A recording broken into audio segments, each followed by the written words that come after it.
कलाम खुदा में से जो आज हम सीख रहे हैं ये तख्लीक कायनात ही को जो है हम देख रहे हैं। और तख्लीक कायनात के अंदर जो है हम जो आज सीखेंगे उसमें ये सीखेंगे कि इब्तिदा जो है उससे मुराद क्या है। क्या तख्लीक का पहला दिन जो पैदाइश की किताब पहले बाब में पहली आयत से बयान किया जा रहा है, क्या वो कायनात की तख्लीक का आगाज है। तो आज का जो मौजू है was creation day the beginning. क्या तख्लीक का पहला दिन आगाज था। जो इब्तिदा लफ्ज आया है क्या वो माने कलाम खुदा हमें सिखाता है। हम जो है इसके अंदर देखते हैं कि जब हम तख्लीक कायनात को देखते हैं तो तख्लीक कायनात के मुतालिक हमें पता चलता है कि तमाम की तमाम तख्लीक जो सी है वो 6 दिनों के अंदर वो ठहरी है। और ये जो 6 दिन है ये 6000 जो से हैं वो सालों को बयान करते हैं। इन तख्लीक के दिनों के अंदर हम देखते हैं कि जब तख्लीक हुई है, जब तक गुनाह सरजद नहीं हुआ तो ना ही तो कोई मौत है, ना कोई खून बहा है, और ना ही कोई जौन सी है बीमारी सफरिंग जौन सी है उसके अंदर मौजूद है, जब तक गुनाह सरजद नहीं होता। हम देखते हैं कि तूफान नवाह को हम देखते हैं कलाम खुदा के अंदर। इन तमाम वाकयात को जब हम देखते हैं तो हमें अंदाज़ा होता है कि जो कलाम सुनने वाले हैं और सुनाने वाले हैं वो इस पे यकीन रखते हैं। आज बहुत सारे जो प्रीचर्स हैं वो एक नई इख्तरा उन्होंने इख्तियार की है, और वो नई इख्तरा जो है वो इस लिहाज से वो इंटरप्रेट करते हैं बाइबल को, वो साइंस के साथ उसको जब जोड़ते हैं तो साइंस बयान करती है अरबों साल पहले की तख्लीक की वजूदियत के जो कायनात है उसकी जो तख्लीक है वो अरबों साल पहले हुई है। और बहुत सारे जो प्रीचर्स हैं वो ये कोशिश करते हैं कि किसी तरीके से पैदाइश पहले बाब की पहली आयत को जो है वो उस अरबों साल की जो साइंस बयान करती है उसके साथ वो जोड़ें। हमें जो से कलाम खुदा के अंदर से ये देखना है कि क्या कलाम खुदा ऐसा बयान करता है, क्या कलाम खुदा बयान करता है कि जो कायनात की तख्लीक हुई है वो अरबों साल पहले हुई है, और क्या जो पहला दिन बयान किया जा रहा है, जो उसके अंदर जो तख्लीक को बयान किया जा रहा है, क्या वो इब्तिदा है, वो किस चीज़ की इब्तिदा है, या उससे पहले भी चीज़ें जो सी हैं वो मौजूद हैं। हम इसको सीखने के लिए पैदाइश की किताब में चलेंगे, और पैदाइश की किताब में जब हम जाएंगे तो उसकी पैदाइश की किताब पहले बाब और उसकी पहली आयत को देखते हैं। पहले जब आप पैदाइश पहले बाब पहली आयत को देखते हैं तो वहां पे लिखा है खुदा ने इब्तिदा में जमीन और आसमान को पैदा किया। अब जो ये पहली आयत है जिसके अंदर लफ्ज आया है इब्तिदा का, इसको हमने देखना है कि क्या ये जो पहली आयत है जो हमें ये बयान कर रही है कि इसके अंदर आसमान और जमीन को पैदा किया गया, इससे मुराद क्या है। अब जब आप कलाम खुदा की पैदाइश की किताब पहले बाब की पहली आयत को देखते हैं तो वहां पे नजर आ रहा है हमें कि इब्तिदा ही से खुदा ने आसमान और जमीन को पैदा किया है, क्रिएट किया है, तख्लीक की है। आए हम इसकी 2 से 5 आयत को मजीद पढ़ें। लिखा है और जमीन वीरान और सुनसान थी।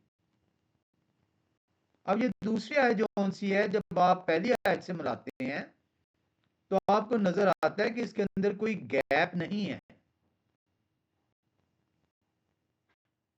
कोई इसके अंदर जो है वक्फा नहीं है, क्योंकि बयान हो रहा है कि खुदा ने इब्तिदा ही में जमीन और आसमान को पैदा किया। अब जिस जमीन को पैदा किया उसकी साख्त बताई जा रही है दूसरी आयत में। ये नहीं कि दूसरी आयत बयान कर रही है कि उससे पहले कुछ और चीज मौजूद है जमीन से।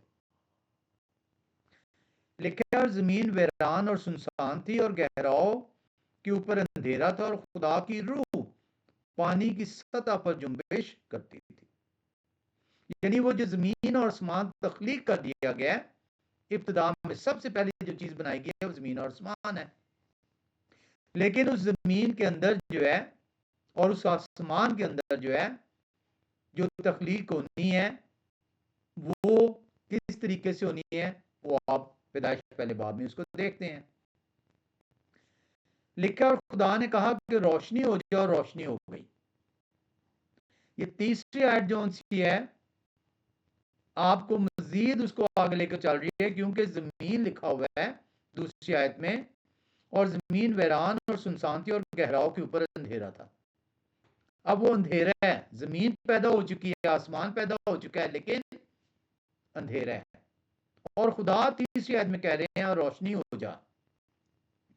सूरज नहीं बना रहे, चांद और सितारे नहीं बना रहे,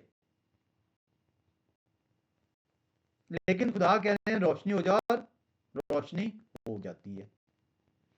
चौथी आयत कहती है और खुदा ने देखा कि रोशनी अच्छी है और खुदा ने रोशनी को तारीकी से जुदा किया। अब जमीन के ऊपर तारीकी थी, खुदा ने कहा रोशनी हो जाए, रोशनी हो गई है। खुदा ने रोशनी और तारीकी के दरमियान में फासला कर दिया, उन्हें जुदा कर दिया। सूरज और चांद और सितारे नहीं है इसमें। और खुदा ने रोशनी को तो दिन कहा और तारीकी को रात, और शाम हुई और सुबह हुई, सब पहला दिन हुआ। तो सुबह जो सी है वो रोशनी को बयान करती है और शाम जो सी है वो तारीकी को बयान करती है। तो ये जो आज आप इंग्लिश में गुड मॉर्निंग कहते हैं, ये गुड मॉर्निंग जो सी है डे लाइट को बयान करती है। तो जब तक डे लाइट है आपकी गुड मॉर्निंग है। ये इंसान है जिसने इसके अंदर गुड आफ्टरनून का इजाफा कर दिया। कलाम खुदा जो है वो खुदा जिन्होंने दिन को तख्लीक की है उन्होंने गुड आफ्टरनून नहीं लिखा बीच में।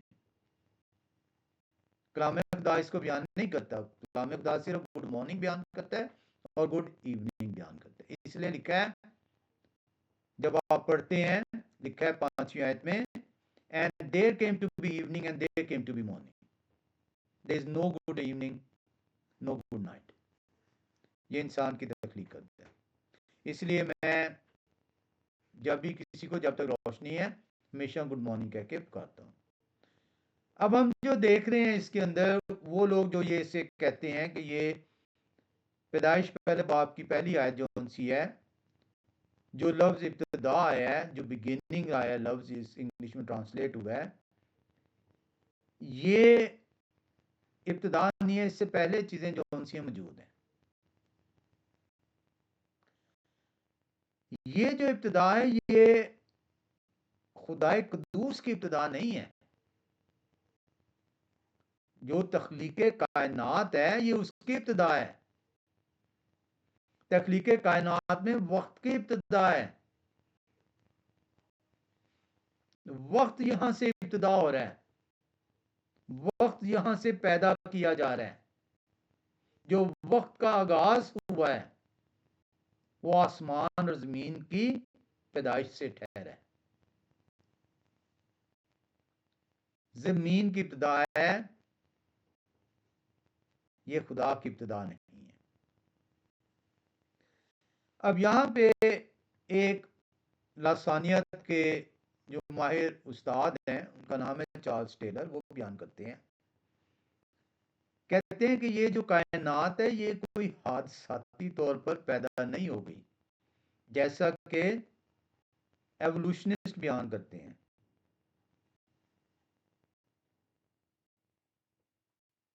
और इस हादसे को जौन से कुछ मज़ाहिब भी जौन से बयान करते हैं। वो कहते हैं कि ये जो है, ये बयान करते हैं कि इस हादसाती अमल के जरिए से चीजें वजूद में आई हैं। एवोल्यूशनिस्ट ये कहते हैं। जो पहला इब्रानी का लफ्ज पैदाइश पहले बाब की पहली आयत के अंदर इस्तेमाल हुआ है, जिसका तर्जमा इब्तिदा किया गया है, वो इब्रानी ज़बान का लफ्ज रेशीत है। पैदाइश की किताब को कहते हैं बराशीत, लेकिन ये जो लफ्ज इस्तेमाल हुआ है वो रेशीत है। और ये रेशीत जो है, ये स्ट्रॉन्ग कंकॉर्डेंस है इसकी H7225।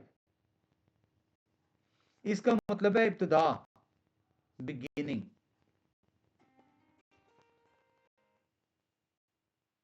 और इंटरेस्टिंगली जब आप इसको देखते हैं तो इसके साथ ग्रामेटिकली जो है आर्टिकल नहीं लगा, क्योंकि ये प्रोनाउन है। प्रोनाउन होता है जिसको बयान करने के लिए आर्टिकल नहीं लगाना पड़ता।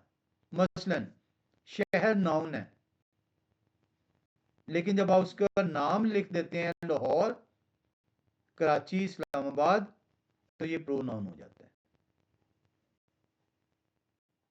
तो जो प्रोनाउन होता है उसके साथ आर्टिकल नहीं लगता। तो ये जो पहला लफ्ज है इसके साथ आर्टिकल नहीं लगा।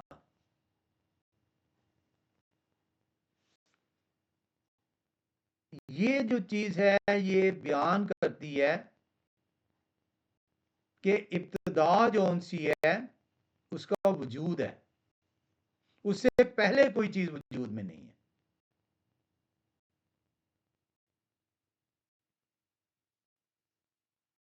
हमें जो सवाल सीखना है इसके अंदर,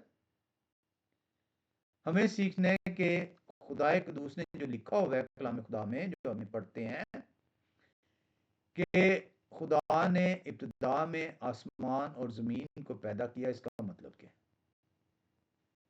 अब जब आप आसमान और ज़मीन, क्योंकि इब्तिदा में जिस चीज़ पैदा की जा रही है वो आसमान और ज़मीन है। आसमान और ज़मीन दोनों लफ्ज़ कैसे आ गए हैं? ये एक फ्रेज़ होती है इब्रानी ज़बान में, इस फ्रेज़ को कहते हैं मरिज़म। मरिज़म जो है एक ऐसी फ्रेज़ है जिसके अंदर दो कंट्रास्ट वर्ड्स जो हैं वो आपस में एक ही माने को बयान कर रहे होते हैं। मसलन डे एंड नाइट, मसलन हेवंस एंड अर्थ। दो मुख्तलिफ, दो कंट्रास्ट वर्ड्स वो एक ही कंसेप्ट को बयान करते हैं। जब यहां पे खुदा कुदूस मोशे की मार्फत बयान करते हैं तो मोशे की मार्फत ये बयान कर रहे हैं कि इब्तिदा के अंदर जो मैं तख्लीक करने लगा हूं, मेरी जो तख्लीक है, इस तख्लीक की जो इब्तिदा है वो आसमान और ज़मीन से हो रही है। खुदा कहीं पे भी ये नहीं बयान कर रहे कि मैं या तो इससे पहले चीजें बना चुका हूं और अब मैं जो से जमीन और आसमान को बना रहा हूं। सूरज, चांद, सितारे पहले से मौजूद हैं या अरबों बहुत साल पहले मैंने तख्लीक का अमल स्टार्ट किया हुआ है, अब जो उनसे मैं आसमान और जमीन बना रहा हूं। तो जब आप अपने तौर पर जो उनसे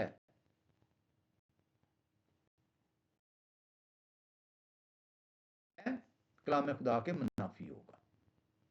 कलाम खुदा पैदाइश पहले बाब की पहली आयत बड़ी सादा सिंपल ज़बान में आपको ये सिखाती है कि आसमान और ज़मीन की इब्तिदा जो सी है उससे पहले कुछ नहीं है। सबसे पहली चीज़ जो बनाई गई है वो आसमान और ज़मीन है, और ज़मीन की बाद में साफ बता दी गई है। और ये बताया गया है कि वहाँ पे अंधेरा है, और ये बताया गया है कि खुदा को अंधेरा पसंद नहीं है, और खुदा कहते हैं रोशनी हो जा, और रोशनी हो जाती है, और खुदा रोशनी को अंधेरे से जुदा कर देते हैं, और रोशनी को सुबह कह देते हैं, और अंधेरे को शाम कह देते हैं। अब ये जो आप देख रहे हैं, जो मैंने आपको इस्लाह बताई है, जिसे इब्रानी ज़बान में मेरिज्म कहते हैं, ये कोई एक आयत में इस्तेमाल नहीं हुई है, बारहा मरतबा कलाम खुदा के अंदर इस्तेमाल हुई है। हम कुछ हवालों में चलेंगे। हम पैदाइश 14वें बाब की 19वीं आयत, और हम पैदाइश 14वें बाब की 22वीं आयत को देखते हैं। 19वीं आयत को देखें तो वहां पे कलाम खुदा बयान करता है, और उन्होंने उनको बरकत देकर कहा कि खुदा ताला की तरफ से जो आसमान और जमीन के मालिक हैं, अब्राम मुबारक हो। 22वीं आयत में है, पर अब्राम ने सदोम के बादशाह से कहा कि मैंने यहोवा खुदा ताला आसमान और जमीन के मालिक की कसम खाई है। तो ये बार बार कलाम खुदा जो है इसको बयान करता है, एक ही मतलब है, और वो मतलब ये है तख्लीक का। और तख्लीक जो उनसे बयान कर रही है कि ये कायनात जो उनसी है उसकी जो इब्तिदा हुई है, ये आपको जो नजर आता है ऊपर और जो नजर आता है नीचे, वो एक वक्त में बनाया गया। आसमान और जमीन की इब्तिदा है। हम एक और हवाले में चलेंगे, वहां पे हम जाएंगे दूसरा सलातीन 19-15 में। दूसरा सलातीन 19-15 में आए तो वहां पे कलाम खुदा फिर वही बयान करता है, और खिजकिय्याह ने यहोवा के ज़रिए दुआ की कि आए यहोवा इस्राएल के खुदा, करूबियों के ऊपर बैठने वाले, आप ही अकेले जमीन की सब सल्तनतों के खुदा हैं, आप ही ने आसमान और जमीन पैदा किया। दाऊद नबी बयान करते हैं 121:2 के अंदर लिखा हुआ है, मेरी कुमक की हवा से है जिन्होंने आसमान और जमीन को बनाया। तो आप कलाम खुदा के अंदर जो उनसे पैदाइश जो पहला बाब उसकी पहली आयत है, इसमें वाज़ेह तौर पे देख रहे हैं कि खुदा ने इब्तिदा में, इस इब्तिदा में कहीं पे भी खुदा ने अपने नबी की मार्फत ये बयान नहीं किया कि इब्तिदा से पहले 40 साल पहले कोई चीजें मौजूद हैं। कलाम खुदा बड़ा वाज़ेह बयान कर रहा है कि ना ही जमीन की कोई साख्त है, ना ही जमीन पर रोशनी है, ना ही आसमान में रोशनी है। इसलिए खुदा कह रहे हैं रोशनी हो जाओ, रोशनी हो जाती है। खुदा ने नहीं कहा कि चांद निकला या सूरज निकला या सितारे निकला। अब यहां पे जब हम आसमान का लफ्ज देखते हैं तो उसके लिए इब्रानी ज़बान के अंदर जो लफ्ज इस्तेमाल हुआ है, शमाइन इस्तेमाल हुआ है, और ये जमा का लफ्ज है, और इसकी स्ट्रॉन्ग कंकॉर्डेंस है हेज 8064। शमाइन जो है ये आसमानों को बयान करता है,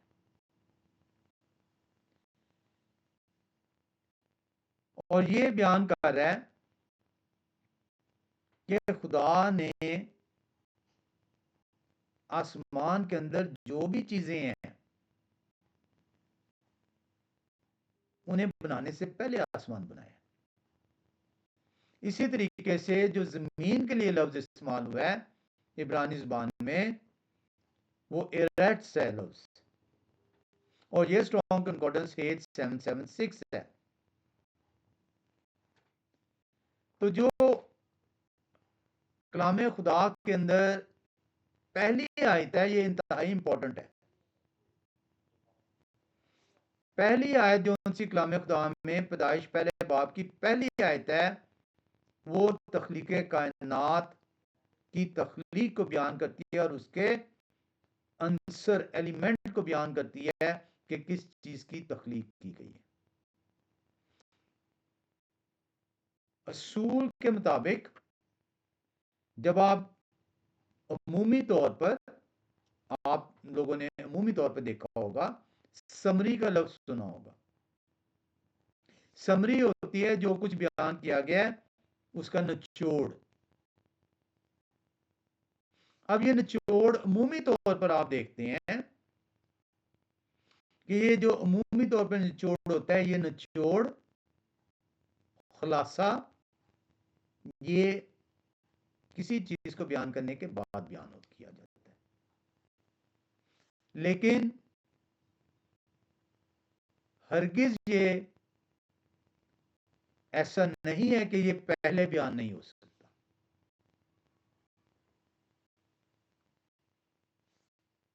आप किसी भी चीज को देखेंगे, सम टाइम जो समरी है, जो निचोड़ है, ताकि जो पढ़ने वाला है वो सीख पाए कि मैं क्या सीखना चाह रहा हूं, वो शुरू में रख दिया जाता है।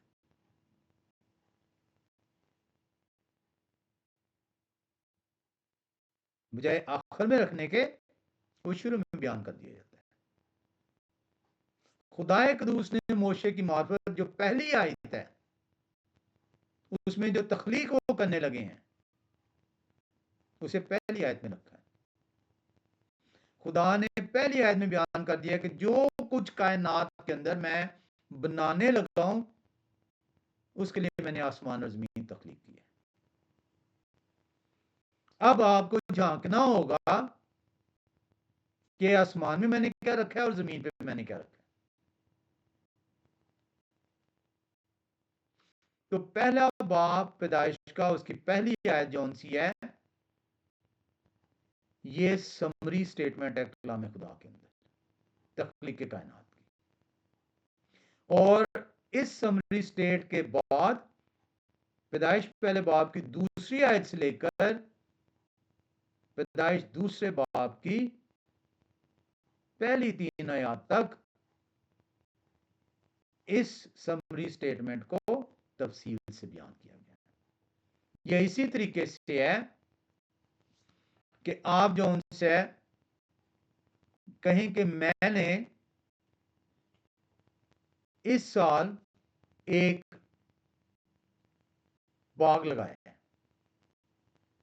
या बाग की बाड़ लगाई है, और फिर आप बयान करेंगे कि मैंने पहले उसमें खुदाई की, उसके बाद मैंने उसके बाड़ लगानी शुरू की, फिर मैंने उसके ऊपर छत लगानी शुरू की, फिर मैंने उसके अंदर लाइटें लगाई, फिर मैंने उसके अंदर जो है सामान रखना शुरू किया। यानी आपने बयान किया समरी के शुरू में कि मैंने बाड़ जो है बाग के गिर्द बाड़ लगाई है।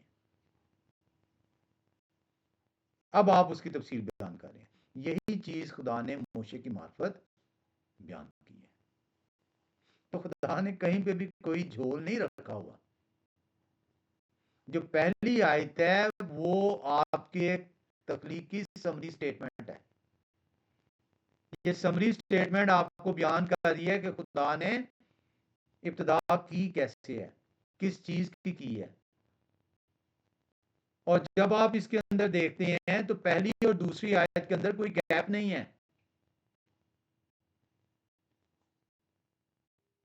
जो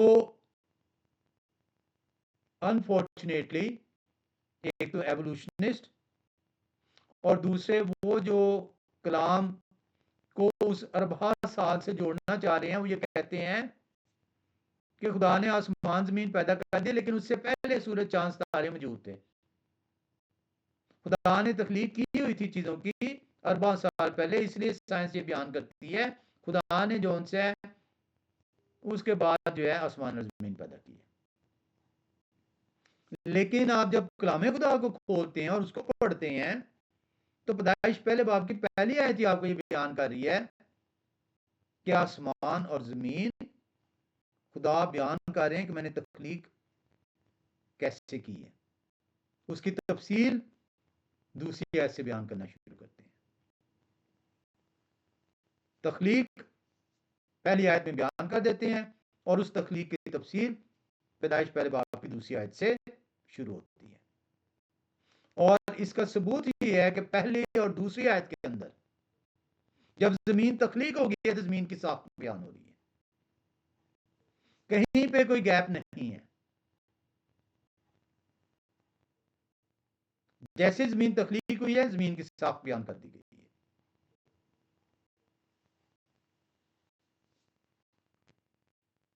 हम देखते हैं, अब फिर से आएंगे पैदाइश पहले बाब की पहली और दूसरी आयत को देखते हुए। खुदा ने इब्तिदा में जमीन और आसमान को पैदा किया। अब आप देखें जमीन पैदा हो चुकी है, आसमान भी पैदा हो चुका है। यह है समरी स्टेटमेंट। अब इसके अंदर जो सी है तख्लीक को बयान किया जाना है कि ये चीज खुदा ने की है और अब वो बताने लगे मैंने किस किस तरीके से की है। जमीन के साथ मैंने क्या किया है, आसमान के साथ मैंने क्या किया है। और जमीन वीरान और सुनसान थी। अगर जमीन पहले तख्लीक नहीं हुई तो उसकी साख बयान करने की जरूरत नहीं है। अगर आसमान पहले तख्लीक नहीं हुआ तो उसके अंदर चांद तारे लगाने की जरूरत नहीं है। तो वो लोग जो ये कहते हैं चांद तारे पहले हैं, भाई वो लगा के कहां पे खुदा ने रखे हैं।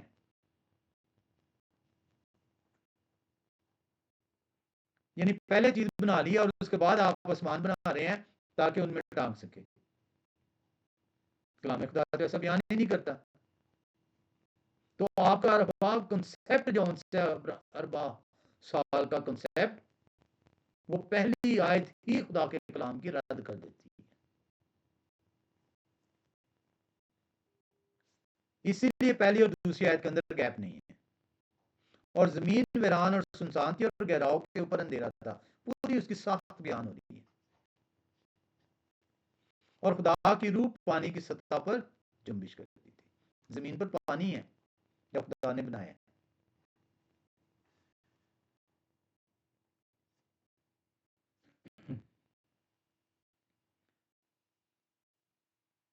कलाम खुदा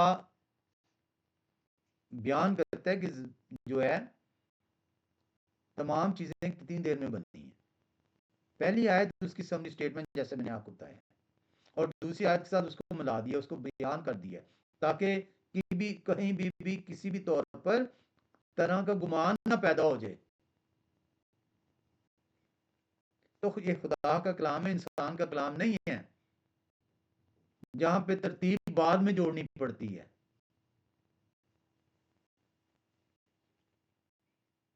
अब सवाल है कि इब्तिदा कब हुई है, तो कितनी देर में हुई है, कितना वक्त लगा है।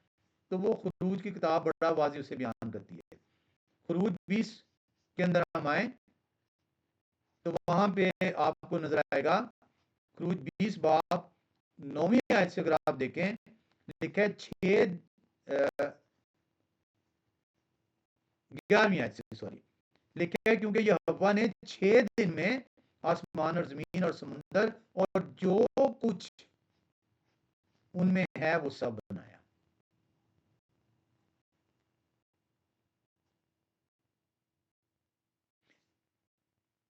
पैदाइश पहला बाब पहली आयत तख्लीक को बयान करती है और वाज़े बयान करती है कि इससे पहले कुछ नहीं है। और तख्लीक की तकमील जो सी है वो 6 दिनों के अंदर बयान हो जाती है। और हर दिन की तफसील पैदाइश पहले बाब के अंदर मौजूद है। क्योंकि यहोवा ने 6 दिन में आसमान और जमीन और समुंदर और जो कुछ उनमें है वो सब बनाया और 7वें दिन आराम किया, इसलिए यहोवा ने सबत के दिन को बरकत दी और उसे मुकद्दस ठहराया। अब यहां पे आप जब देखते हैं तो आपके पास कोई किसी किस्म की गुंजाइश नहीं रहती। कलाम खुदा वाज़ेह तौर पे बयान कर दिया कि तख्लीक की इब्तिदा कैसी हुई है, उस इब्तिदा में खुदा ने किया क्या है। पैदाइश पहले बाब की पहली आयत उसका खुलासा कर रही है, निचोड़ कर रही है, समरी स्टेटमेंट कर रही है, और उसके बाद उसको उसकी तफसील बयान करनी शुरू करती है कि 6 दिन के अंदर खुदा ने ये सब कुछ किया। और छठे दिन जब आदम बनाया गया तो उसके बाद भी जो उनसे खुदा ने उसमें अबाम पैदा नहीं होने दिया, क्योंकि जब आप मसाया का नसबनामा देखते हैं तो आदम से स्टार्ट हो जाता है कि कहीं ऐसा ना हो कि इसमें अबाम आ जाए, इसलिए मसाया का नसबनामा आदम से बना है।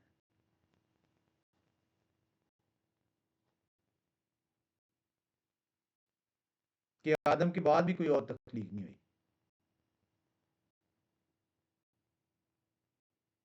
तख्लीक से पहले भी कोई तख्लीक नहीं, तख्लीक खत्म करने के बाद भी और कोई तख्लीक नहीं। तो कलाम खुदा, क्योंकि खुदा तरतीब के खुदा है, खुदा ने तरतीब रखी हुई है।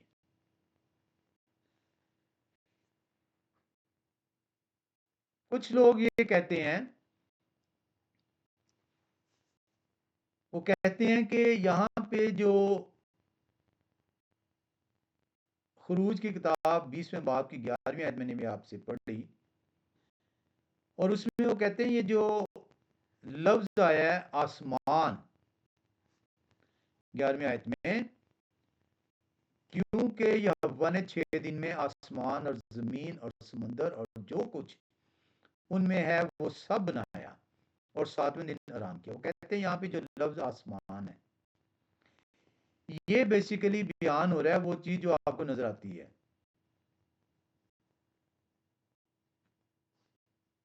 फजा, कहते हैं यहाँ पे जो लफ्ज आसमान है ये फजा को बयान हो रही है।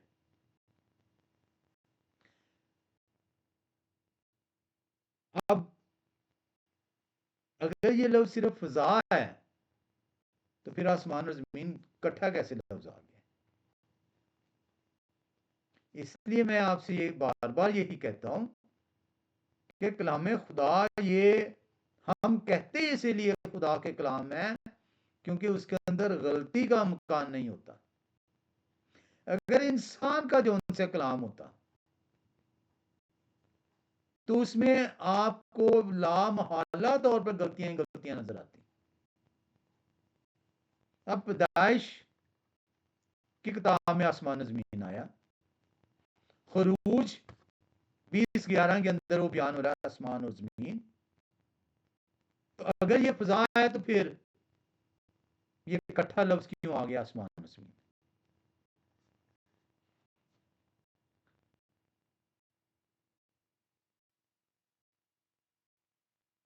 कलाम खुदा वाज़ेह तौर पे जो पैदाइश की किताब में तख्लीक कायनात को बयान किया गया है, पैदाइश पहले बाब की पहली आयत के अंदर आसमान और ज़मीन बयान कर दी गई है कि आसमान और ज़मीन को खुदा तख्लीक करते हैं और उसके बाद वो बताते हैं कि इसके अंदर मैंने किया क्या है, किस दिन में मैंने कौन सा काम किया।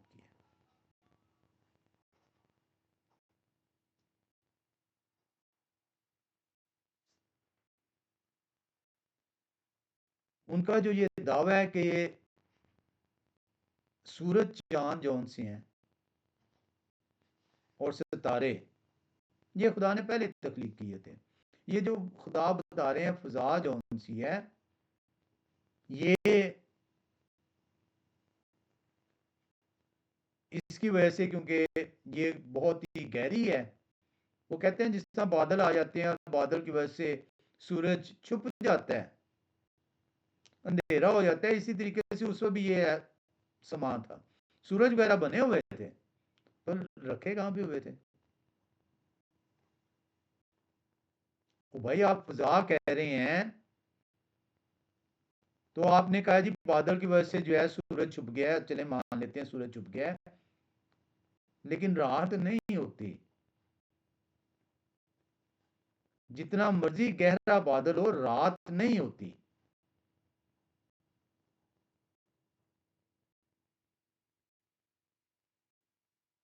ऐसा नहीं होता कि आपको नजर ना कुछ आ रहा हो। ऐसा नहीं, साइंस भी इसको नहीं मानती कि सूरज फिल्टर नहीं हो रहा बादलों से। रोशनी फिर भी होती है। पर सवाल सिर्फ ये नहीं है, सवाल ये है कि वो रखे कहां पे हुए थे और उनका बयान क्यों नहीं हो रहा। और कलाम खुदा बयान करता है कि वो बने कब हैं। आए हम चलें पैदाइशी की किताब में इनके सवाल का जवाब देने के लिए कि वो अरबा साल पहले पैदा बना दिए थे। तो पैदाइश पहला बाब जो है उसकी 14 से 19वीं आयत जो है बयान करेगी। जब आप 14 से 19 आयत में आते हैं तो लिखा है, और खुदा ने कहा कि फलक पर, फलक है आसमान, नैयर हो, नैयर है स्टार, के दिन को रात से अलग करें, और वो निशानों और जमानों और दिनों और बरसों के इम्तियाज के लिए हों। अब खुदा बनाने लगे हैं। आप कैसे कहते हैं कि वो पहले से मौजूद थे और बादलों की वजह से नजर नहीं आ रहे थे। लिखा खुदा ने कहा कि फलक पर नैयर हो। खुदा अब बनाने लगे हैं। पैदाइश पहले बाब में चौथे दिन का जिक्र कर रहे हैं कि चौथे दिन मैंने ये बनाया है। और ऐसे नहीं आ गया खुदा ने पहला दिन, दूसरा दिन, तीसरा दिन, चौथा, पांचवा, छठा और सातवां दिन जो है बयान किया हुआ। खुदा को इंसान का इल्म है कि इंसान शैतान के बहकावे में आएगा।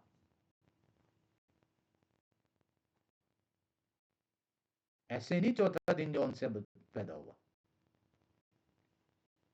और चौथे दिन जाके खुदा ने क्या किया? सूरज और चांद और सितारे बनाए हैं। आए पढ़ते हैं। और खुदा ने कहा कि फलक पर नैयरों के दिन को रात से अलग करें, और वो निशानों और जमानों और दिनों और बरसों के इम्तियाज के लिए हों। और वो फलक पर अनवार के लिए हों कि जमीन पर रोशनी डाले, और ऐसा ही हुआ। अब ये अनवार बने हैं जमीन पर रोशनी डालने के लिए। वो पहले से बना के कहीं नहीं रखे हुए थे रोशनी के लिए।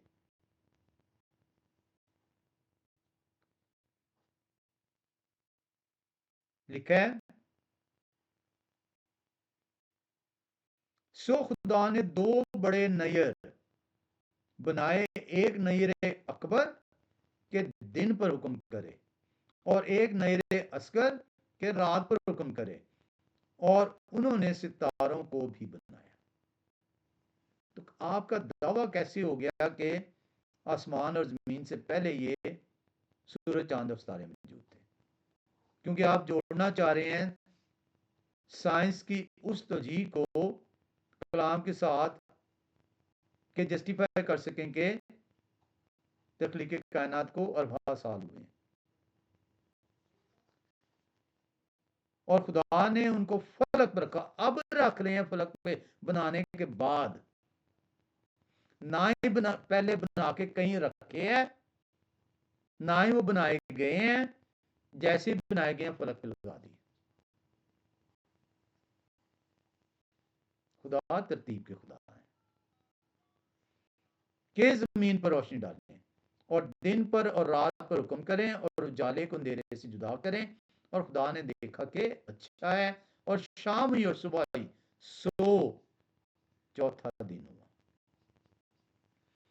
तो पैदाइश पहला बाब की 14 से 19वीं आयत इस कॉन्सेप्ट को रद्द कर देती है। अब यहां पे जोन से एक और इंटरेस्टिंग फैक्टर ले आते हैं।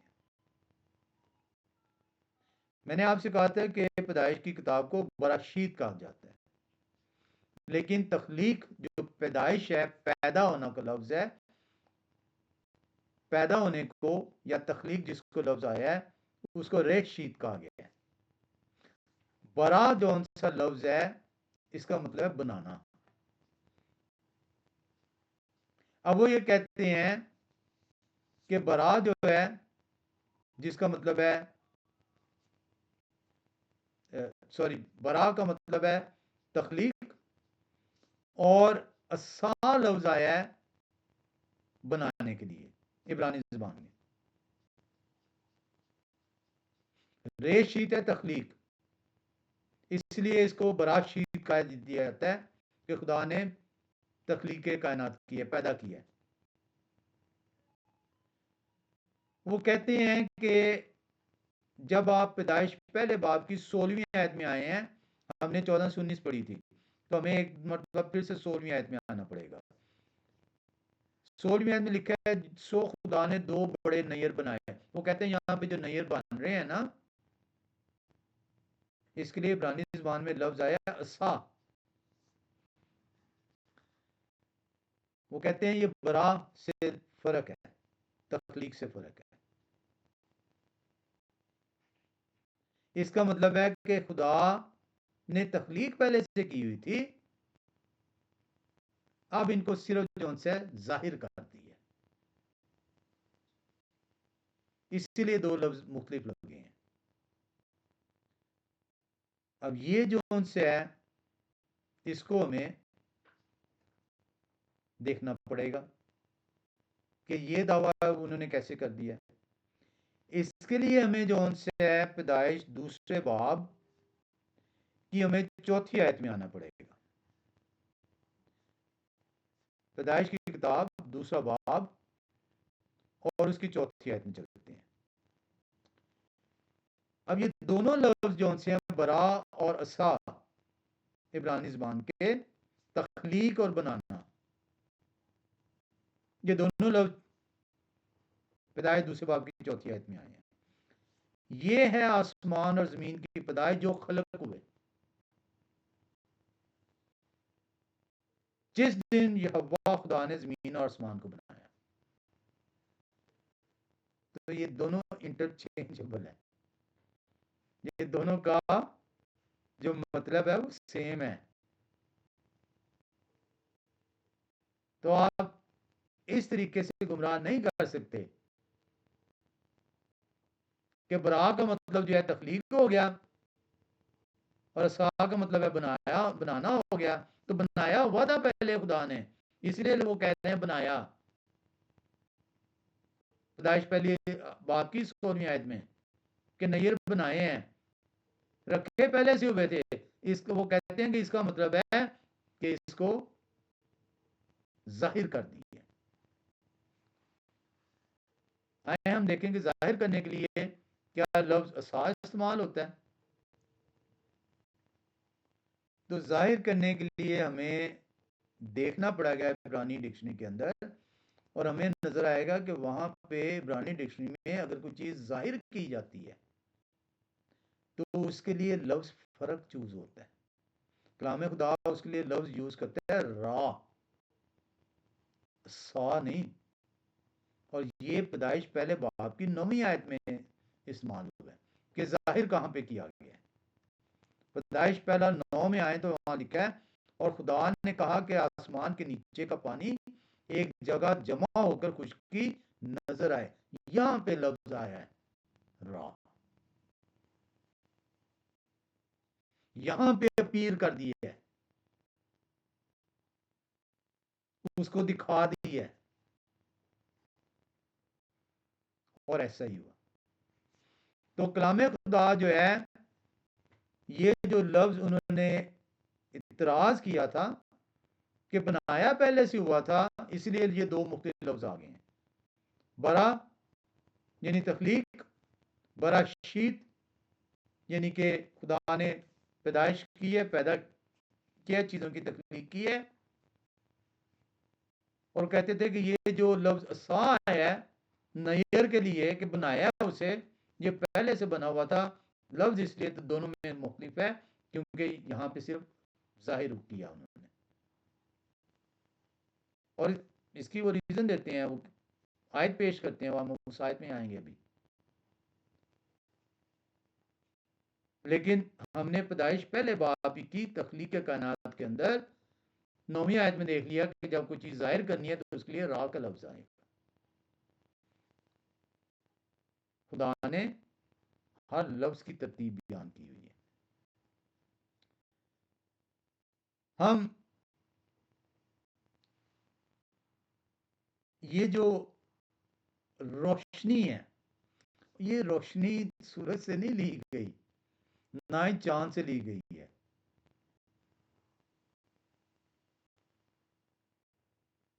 इसको जब हम तफसील से कलाम खुदा में अगर खुदा ने सिखाया तो हम देखेंगे ये रोशनी जौन सी है ये सूरज और चांद से मुख्तलिफ है।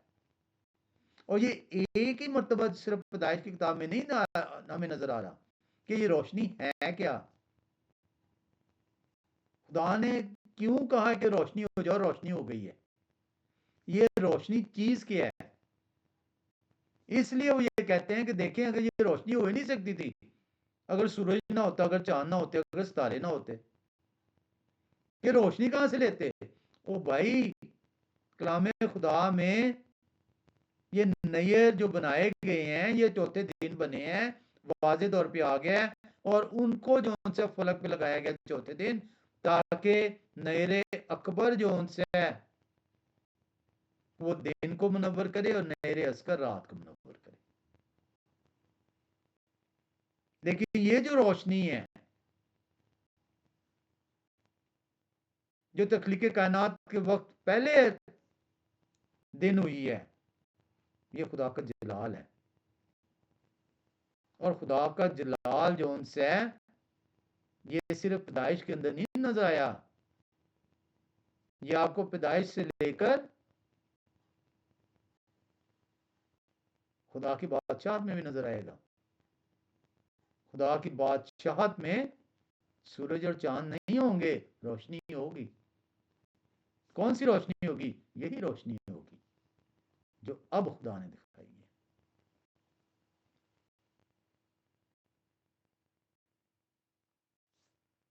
और ये बार बार कलाम खुदा में खुदा ने इस रोशनी को बयान किया है। आप भूल गए जब खुदा अपने शिगिर्दों के साथ पहाड़ी पर हैं तो उनका लिबास किस तरह सफेद हो गया। आप भूल के जब खुदा जमीन पर आ रहे हैं, जिस्म की सूरत अख्तियार कर रहे हैं, तो फरिश्ते गडरिए रोशनी देखकर डर जाते हैं। कौन सी रोशनी है? खुदा का जलाल।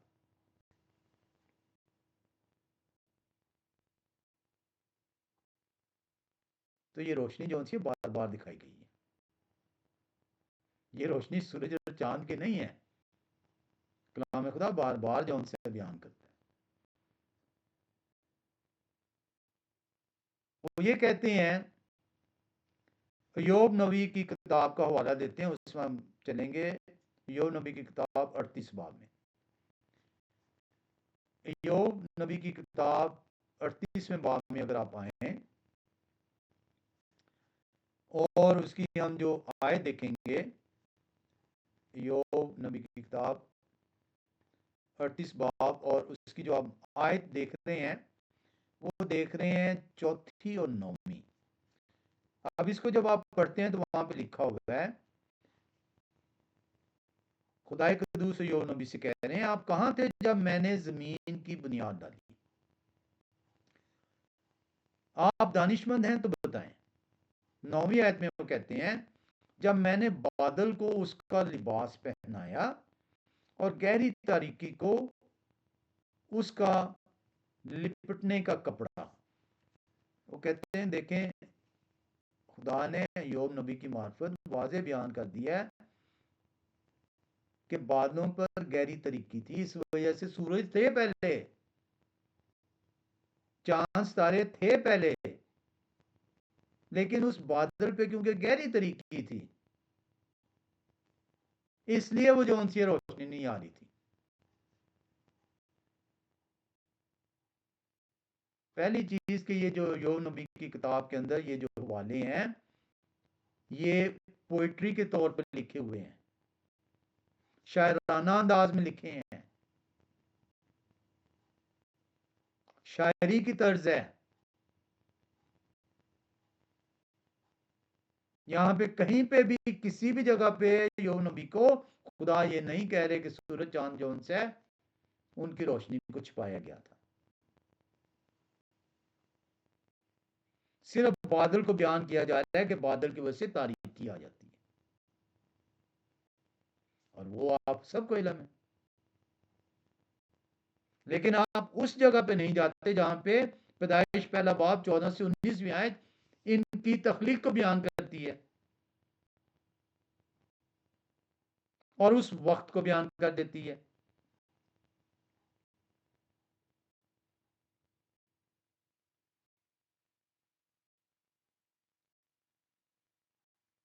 मसाया खुद इस बात को बयान करते हैं मरकज रसूल की किताब 10वें बाब की 6ठी आयत के अंदर।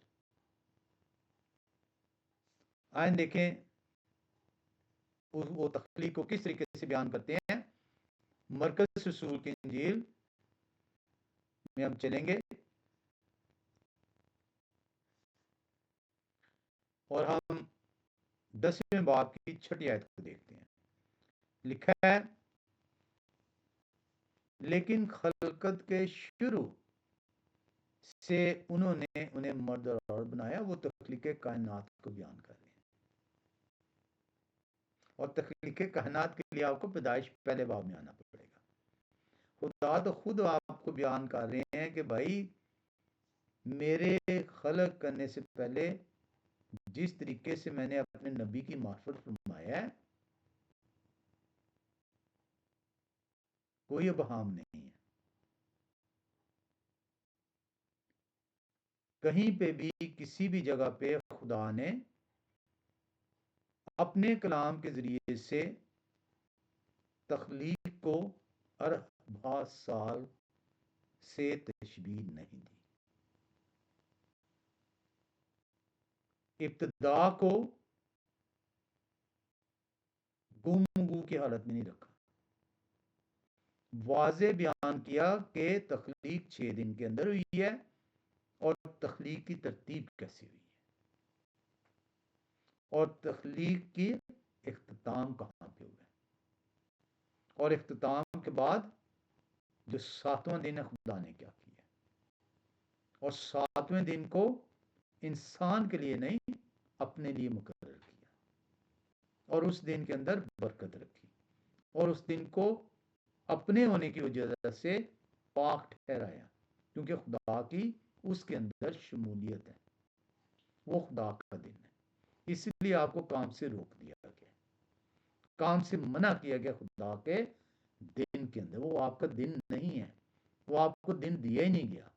आपको दिन नहीं दिया गया तो आप काम को करने के अहल नहीं है उस दिन में। खुदा ने आपको काम से मना कर दिया गया, हुक्म दिया गया,